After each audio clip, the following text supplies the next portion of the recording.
There's not a lot of folks who are talking like it is the way I'm doing it, but one of those joins me now. He's a person who is a fearless critic of the military-industrial complex, the neocon, uniparty. Colonel Douglas Macgregor joins me. How you doing, sir? All right, David. How are you? Good. It's great having you on, and I wanted to have you to kind of comment on some of the stories developing in the Ukraine conflict. First of all, today is the election day. What are you looking for? Are there any races or candidates that you're looking at in particular that, if they win, could be a big signal for peace or sanity in foreign policy? David, that's a tough question. I think it's a mixed bag, frankly. One would hope that if the Republicans are as successful today as people are predicting, that they collectively will start asking all of the hard questions that should have been asked months ago about what's actually happening on the ground in Ukraine. And it's probably more important than ever now because of two things. First of all, you just had this National Security Advisor, Sullivan, admit that he has been communicating with the Russians. He said he was talking to them about red lines or containing the conflict, keeping it from spreading.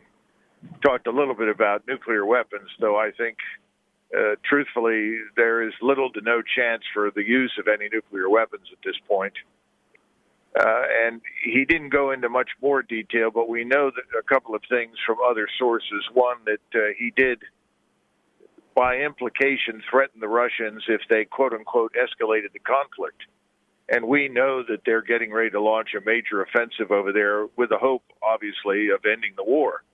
But they're not going to do it until the ground freezes and they have the mobility they want for the large numbers of forces they want to use.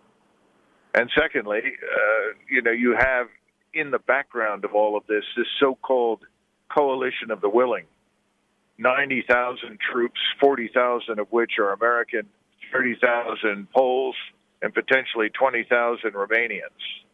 And the idea is that if the Russians do attack and the Ukrainians are crushed, destroyed, that we may intervene because we refuse to accept a Russian victory that would end up dividing Ukraine. That's a very dangerous proposition, and it's something we ought to be saying no to, particularly because he also visited in Kiev with Zelenskyy, the president of Ukraine, and implored him to at least talk to the Russians. Zelenskyy responded within 24 hours saying categorically that he would not talk to the Russians under any circumstances unless they completely withdrew from the current Ukrainian territory. That, of course, is not going to happen. So one would hope that Republicans will wake up after this election, realize that they are in a position to bring this war to an end and demand that the Ukrainian government begin talking directly with the Russians and negotiating an end to this conflict, or they'll cut the money off. Because if they don't do that, this war does have the potential to spread. And I don't think it will reach the nuclear level, but there are a lot of people in Washington who are frankly stupid enough to think that introducing 90,000 troops, of which only 40,000 are Americans, into the mix is somehow or another going to be beneficial to Ukraine or to us. It won't be. So what, you said that it seems that the United States position would be that they may intervene because they don't want a divided Ukraine. What is the definition of a divided Ukraine or a partitioned Ukraine?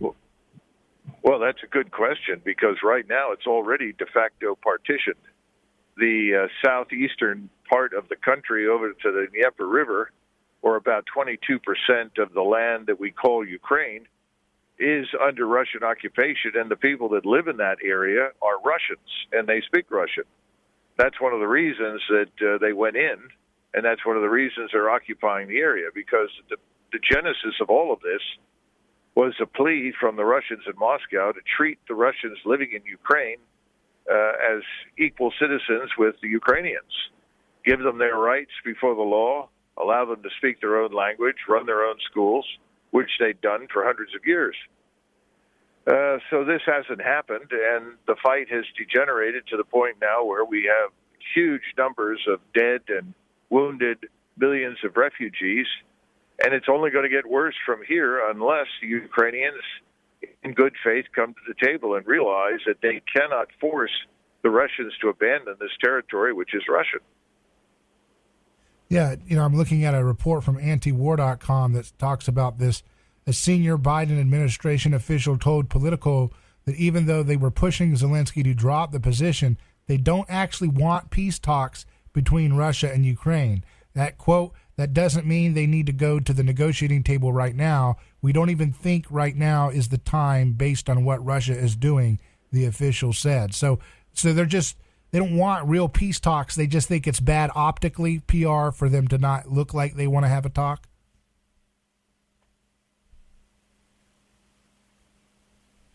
Colonel Macgregor, do we have you?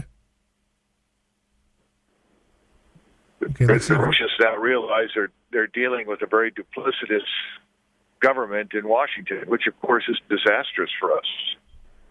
You're talking about nuclear-armed powers, and what you want best between two of them is clear understanding about what it is that each will do, and they have to speak truthfully to each other, because if they don't, at some point it breaks down and you get the conflict. Right. Yeah, the same report I read says the U.S. still expects the war to last for years and is setting up a command to oversee arming Ukraine based in Germany that is expected to be up and running in early 2023. Is that what you expect, that this war is going to be dragged out for years? No. In fact, most of the economists that have looked at Ukraine's position right now suggest that the Ukrainian state will be fortunate to hold itself together economically for the next 2 months. They're talking by the end of the year of potentially total collapse of the Ukrainian economy. I mean, right now, Ukraine subsists entirely on cash, largely from us and from other European states. And I don't think they can go on that way indefinitely. The other thing is that the administration, another administration official, presumably someone on the NSC staff that works for Sullivan, talked about the fact that the NATO alliance is suffering from Ukraine fatigue, and then went on to explain that, frankly, large numbers of members are asking how much longer this will go on, and they want an end to it for their own reasons. And that meant that, well, you, Mr. Zelenskyy, if you want to keep receiving support from NATO, are going to have to at least make the effort to look like you want to negotiate an end to this. Otherwise, you may lose support. And I think that's happening right now, David. I think the Germans, the French in particular, certainly the Dutch, the Belgians, I think certainly the southern tier, Spain, Greece, Italy, these states have no interest in dragging this war out. They would like to see it end. This is destructive, far, far, far more destructive to us economically than Russia. In fact, the Russian economy has grown stronger and is getting stronger. There is no shortage of fuel in Russia, and they have no shortage of food. Russia has an abundance of both fuel and food and precious minerals. That's not the case in Europe right now. There are shelves in the UK and in Great Britain. The shelves in many stores in Germany are empty. Trying to get a hot shower is now a major challenge, and that's only going to get worse as the winter wears on. So the notion that this is going to last for years is nonsensical. So when you see them trying to use Germany as this place, is Germany just going to go along with that, or do they don't really have a choice, do they? Apparently, they're kind of a vassal state. They are seen as a vassal state, and it's interesting you use that word because that's being widely used in the French media. And there are many people saying that Europe is vassalized, that these places have been turned into dependencies. Well, they're not wrong, but let's be frank, David, they turned themselves into military dependencies of the United States as well as economic dependencies. That's something that they went overboard to do for themselves because it allowed them to spend almost nothing on defense and heavily on their welfare states. I think, though, this is about to end, and the Germans in particular, Germany is the giant in the room. If we brought all the members of the European Union and NATO into one room, the Germans would stand 8 feet tall and everybody else would be about 5'5". That's the reality. And I think the Germans are finally going to wake up and discover that they're acting against their own interests. And we will ultimately destroy the relationship that we've had with Germany for decades. Wow. So where would they go? I mean, where would a Germany get on its feet if it wants to break away from this kind of submissive posture it constantly has with D.C.? Well, I think the Germans would strike out on their own, but I'm sure that other states would go with them, ultimately. I think you'd see a new Nordic or North European security zone emerge eventually. But the other point is this, and that is that the Germans and increasingly the Europeans as a whole understand that there is no threat from Russia in terms of an imminent Russian invasion of Europe. The Russians aren't interested in invading Europe. I mean, they've had to mobilize forces and expand their military capability dramatically just to cope with the situation in Ukraine. They're in no position to attack Europe, and they don't want to.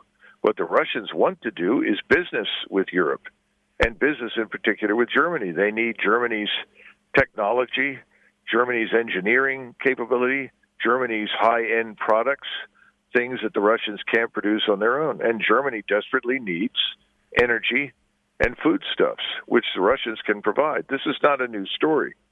But I think people have tried desperately to depict Russia as some sort of Soviet-like entity. It isn't. It has nothing in common with the Soviet Union anymore. If anything, Russia is right now far more democratic in its internal organization and in the attitudes of its people than what you have in Ukraine. I think the Germans are finding that out, and eventually what I think will happen is that the Germans and the Russians will find common ground. Well, Colonel Douglas Macgregor, I really appreciate your time, sir, and we'll continue to watch this and hope that maybe with this election tonight that there will be a change towards peace and sanity in our foreign policy. And who knows, I'd like to see you do more to change things in D.C. in 2024, so we'll see what happens with that, too. So we'll keep an eye.